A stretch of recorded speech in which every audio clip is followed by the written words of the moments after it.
Jason, you were terrific in this film, but my complaint is we just didn't see enough of you. Well, thanks very much. That's you and my mother both. Yeah. Seriously, what did he do? Leave this stuff for the DVD? No, come on. Maybe the spin-off. There you go. Iraq 2. What's with you and the soldiers? Because but you just keep getting higher ranked. I think. I think as you get older, you do get higher. I started the first soldier I ever played. I was a sergeant, and then I think I was a major and a captain. My lieutenant colonel now. I'm not quite sure what I am. Yeah. They don't actually in special forces where Briggs is the guy I'm playing. They pretty much call each other by their first names or their nicknames, and rank goes out the window anyway. Yeah. So whatever.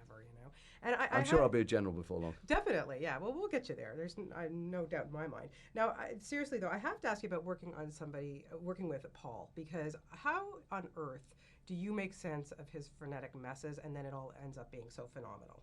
Well, I mean, what seems like chaos is very far from it in his mind. What he's doing is deliberately stirring things up to make sure in front of the camera something spontaneous is happening.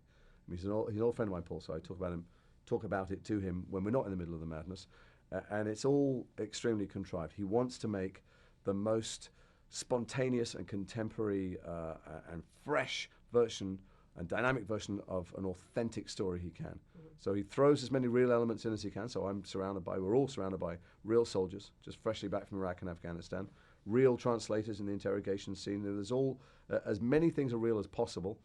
He's constantly writing and rewriting the story. Brian Helgeland comes up with this fantastic script, but then is constantly rewriting it, and then you throw it all out the window. He doesn't want you to do any of the things that you normally do as an actor. Doesn't want you to hit your marks. Doesn't want you to say your lines. He just wants things to be completely and utterly real with the highest stakes possible, and let him worry about telling the story.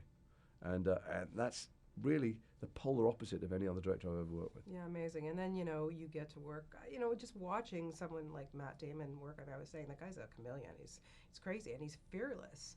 What was it like to watch him? He really was fearless. Actually, my first day's work was, I was just told, jump out of the helicopter and beat the crap out of Matt Damon. If he gets in your way, take the prisoners, that's all you want to do. But if he gets in your way, just crush him like a bug, or ignore him.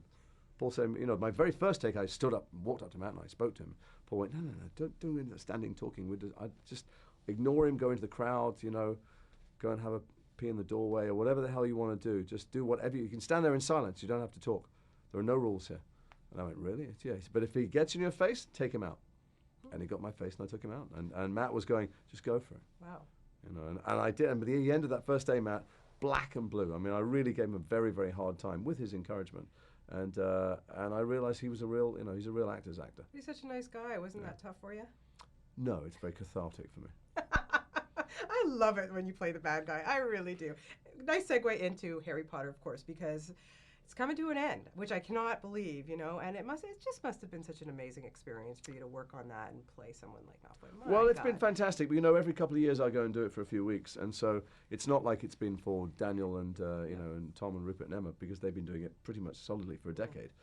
But I will miss it terribly, because it's nice to know that every couple of years that I can go and drop in, stick the wig on, and mince around with the wand, and I'll miss it because actually less the shooting of it than the fact of being in those films. It gives such a lot of pleasure. I can go into a room, meet somebody, be grumpy, just put nothing on the table and give them pleasure.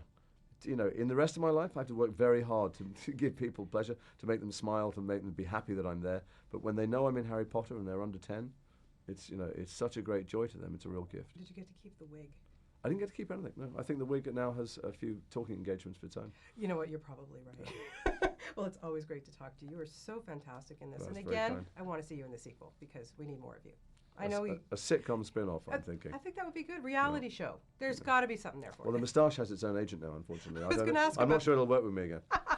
Always great to talk to you. Thank you so much. Have a great day. Bye. Thank you. Thanks, guys.